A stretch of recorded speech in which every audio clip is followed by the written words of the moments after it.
Hey guys, today we're making compost. We're going to be creating a big pile to do some thermophilic composting, and we just wanted to show you what our method is, some of the ingredients that we use, and hopefully you can do the same, creating some compost at the end of the season for next season. Just after Halloween is a great time to just collect the crop residues and mix it up with other stuff. So here we go.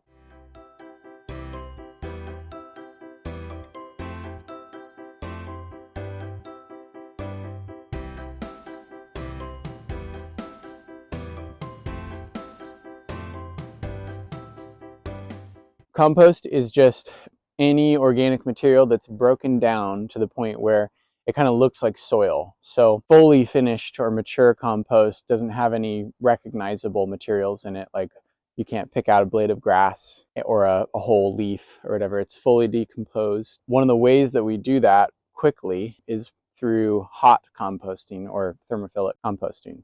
So we're going to show you how we layer our carbons, our nitrogens, how we introduce water and moisture into that pile, and what we do to flip it to get really high temperatures up to 160 degrees Fahrenheit. The benefit of thermophilic composting is that when you heat up materials, plant materials that hot, it'll kill off all the weed seeds that are in the pile. It'll kill off pathogens or any plant disease, anything bad. And there's really beneficial cultures that actually get established in those temperatures from like 130 to 160 degrees Fahrenheit. And those cultures will actually just work on your compost for months to come, and they'll incorporate into your soil.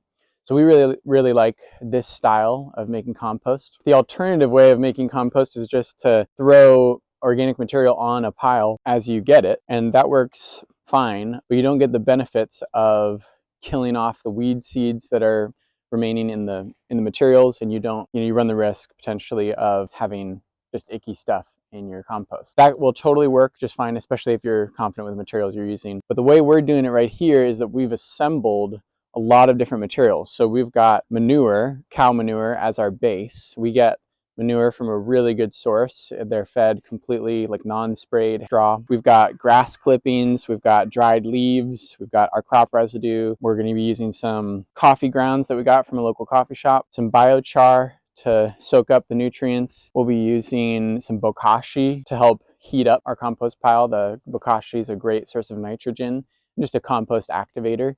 And then we'll have some LAB to put in there as well to kind of give it a kickstart, as well as some compost from our previous year's batch that was really good. It basically will act as a starter for this pile. The main 4 ingredients to any compost pile are carbons, nitrogens, oxygen, and water, moisture. Some examples of the carbons that we're using would be dried leaves, some of the more aged crop residue that's dried out, some of the dried grass clippings, our biochar. I think that's about it, maybe the compost. On the nitrogen side, we've got coffee grounds, the actual cow manure, some of our fresher crop residues, the fresh grass clippings, and the bokashi. In order to get the microbes to be able to feed in the ideal conditions, you need to give them pretty much equal parts carbon and nitrogen, and that will help the pile really heat up. It's very hard to get to exact ways to like measure out. I mean, you could weigh all of your ingredients for your pile, but over time you kind of learn how to feel it out and see if it will actually do its thing, if it'll start to heat up with the balance that you've got. So we just implement a layering system where I'll do a layer of a carbon, and then I'll do a layer of a nitrogen,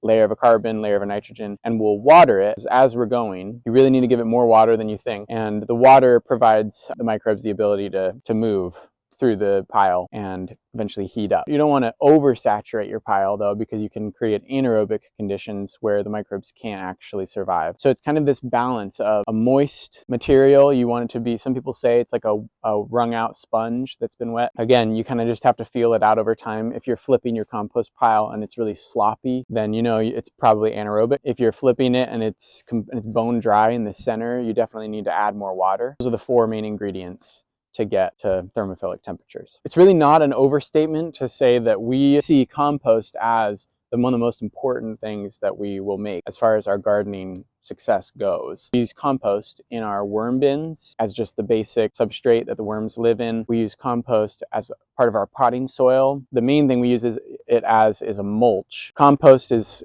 kind of our most important aspect of gardening. If we didn't do anything else, we would want to make a compost and put it on the ground. So right now we're just making compost for the next season because we'll be able to get it to decompose a ton and it'll start to become, less recognizable, all the materials and whatnot, over the winter, and into spring a little bit. It'll really start to decompose, and then we can just put it on our beds. Once it's on the beds and it's getting watered and it's getting consistent sunlight, it really starts to decompose. It'll feed the plants nutrients. It's just the best mulch that we can provide for our soil. So here we've just kind of created an open space for us to start our pile. We're going to start with a base of brown leaves. So this is a carbon, and these are actually leaves from last year. They're already decomposing a bit, which is nice. Just going to spread this out. As far as the diameter of the pile, we want it to be roughly 3 feet. That's going to give us the ability to really heat this pile up. So I'm going to say that's probably pretty good. That's about 3 feet. We might expand from there about, I don't know, a couple inches of these dried leaves as the base will get us started. Then we're going to add the main ingredient to our compost pile, which is manure. And this is, like I said, really good quality manure. This is pretty fresh stuff. We've got some that's decomposed a lot more, but this is a great nitrogen, got microbial life in it. And like I said, the feed was completely pesticide free. I'm going to use a rake to just kind of spread this out a little bit, and that is our first layer of nitrogen. We actually probably should have started watering this right away, so we're going to start putting water on it now. Because we live in such a dry climate, it's really hard to over water our compost pile. So it may look like I'm putting on a ton, but these leaves are really thirsty. We don't want any dry patches at all. We just want it to be saturated all the way through. Next, we're going to put on some of this kind of dried grass. There is some nitrogen in this. You can see it's a little bit misleading. Sometimes people say balancing your greens and your browns. So browns would be carbons, greens are nitrogens. But it doesn't really help that much because to mean that, like coffee grounds would technically be a green, but they're brown colored. For grass clippings, it makes sense. If they're green, that means they're fresh cut. They've still got tons of nitrogen in them. And if they're brown, they're dried out, they're going to be more carbon rich. We'll just put a nice layer of this sort of mix. This has been checked and it's pesticide free, hasn't been sprayed with anything. It's not going to contaminate our pile. And at this point, I'm going to water this down one more time.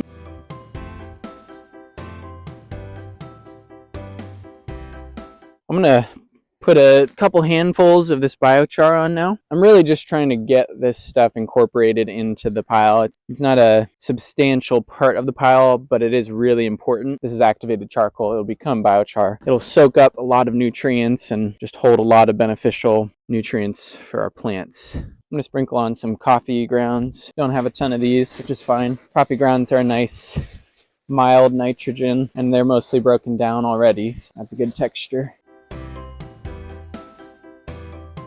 And we'll come in with a bag of manure. This manure is mixed with straw, so it almost is kind of a neutral sort of layer. Balances itself out, carbon, nitrogen, and it's also a bit more decomposed. I'm just going to spread this out to try and make it more of an even layer, and then we'll water this down.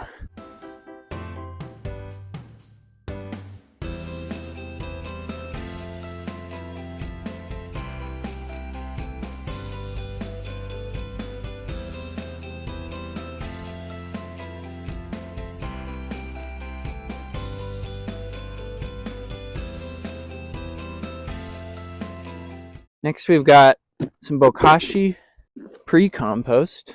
I'm going to show you the inside of this. So this has been aged for 3 weeks now. And these are all of our food scraps from maybe a couple week period. We'll have a video on bokashi compost, but it's just compacted anaerobically fermented food scraps. I'm going to break it up with a shovel. A little bit of this stuff goes a long way. We've got some rice, some onion skins, some potatoes, sweet potatoes, some eggshells here. Also some meat scraps in there. I think some chicken and maybe beef scraps. So that's the beauty of bokashi. Here's a little chicken bone. Because we pre-fermented it, it'll help it to break down much faster in the compost. So we're just going to spread this out a little bit, kind of like that. Even just this little bit will really help to activate some high temperatures and microbial activity. Put some more manure on top of that.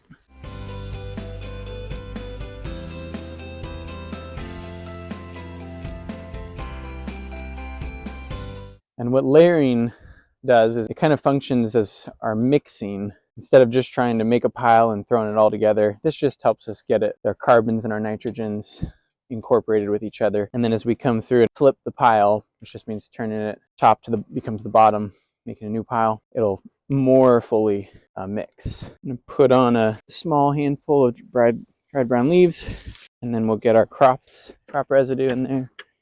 So here's some tomato vines. I'm just going to tear these up a bit. I already chopped them up a little bit. I might need to chop them up a little bit more.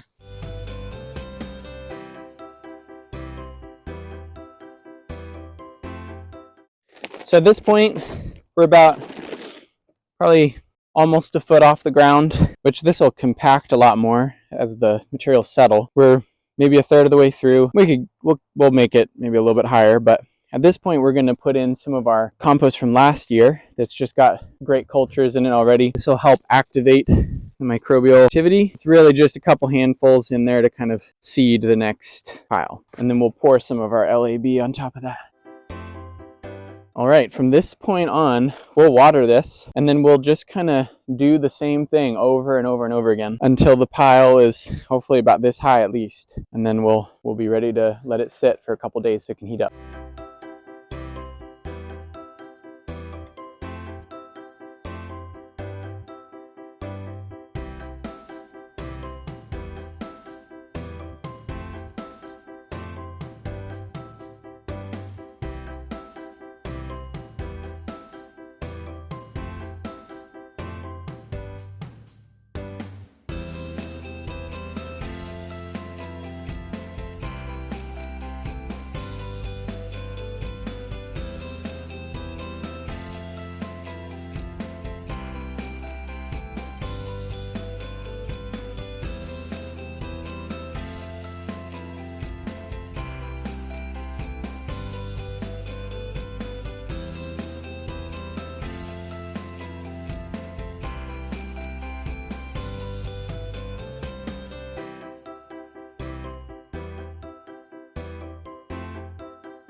Okay, here's our finished pile. We're pretty happy with it. Got nice and tall, probably about 4 feet. This is going to heat up really nicely. And the last thing we're going to put on the top is a layer, just a thin layer of biochar. And the reason for that is that as the nitrogen is expelled or used up, it'll pass through the top. From what we've heard, activated charcoal will actually filter a lot of that out and store it. That's why we're putting that on top. The last step will be to just cover it. We've got some burlap, and you want to cover it to avoid just evaporation from the top to keep it out of direct sunlight. You kind of want to create a controlled little environment. We'll put some biochar on top, we'll cover it, we'll stick the thermometer in there, and we'll be good to walk away.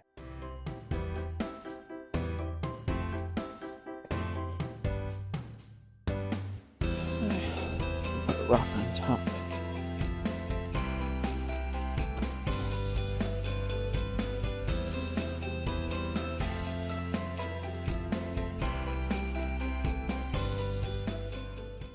All right, everyone, thanks for watching our video on compost. If you have a technique that you like to use, would you drop it in the comments or ask any questions, put that in the comments.